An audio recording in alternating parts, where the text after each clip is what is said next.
बार की बात है, बुद्ध एक गांव के पास से गुजरे। एक नदी के किनारे से भरी दोपहर थी, धूप तेज थी। नदी के रेत पर उनके पैरों के चिन्ह बन गए। पीछे से काशी से 12 वर्ष ज्योतिष का अध्ययन करके एक पंडित लौटता था। बड़ी किताबें, ज्योतिष के बड़े ग्रंथ साथ में बांधे हुए थे। अपना बोझ लिए चला आता था। 12 साल ज्योतिष में मेहनत की थी। अब वह लौट रहा था।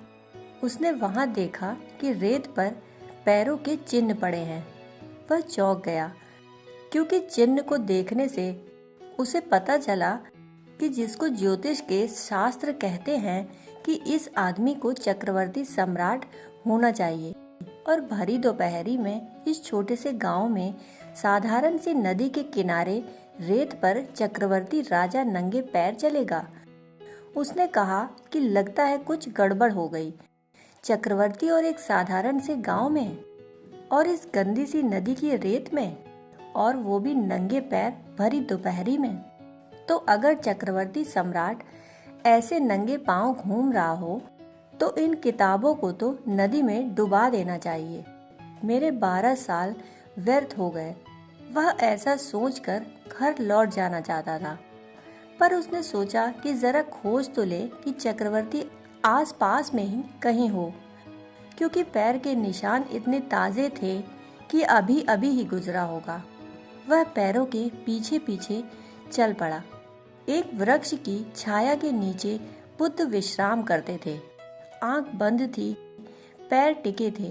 तो उसने पैरों के पास जाकर देखा, यही आदमी है। बड़ी मुश्किल में पड़ गया।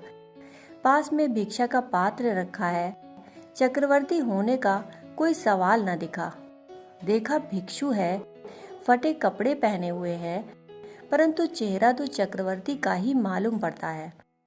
जगाया और कहा कि आपने तो मुझे मुश्किल में डाल दिया। 12 साल की मेहनत पानी हुई मालूम पड़ती है। आप कौन हैं और यहाँ क्या कर रहे हैं?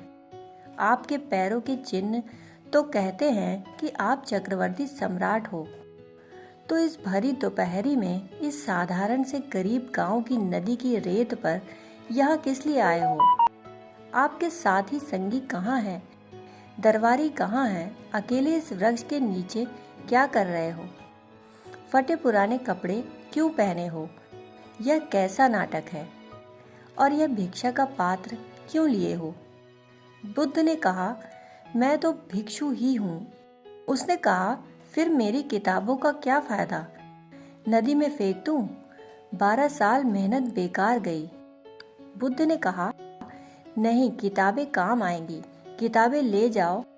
बहुत मरे हुए लोग हैं जिनके चिन्ह मिलाओगे तो मिल जाएंगे, परंतु जिंदा आदमी पर रेखाएं नहीं बनती। जिंदगी पर कोई बंधन नहीं है। जिंदगी निर्बंध है, जिंदगी मुक्त है, इसलिए भविष्यवाणी नहीं हो पाती। व्यक्ति जितना मरा हुआ होगा, कल के बारे में कहा जा सकता है कि कल वह सुबह उठकर यह करेगा, वह बोलेगा।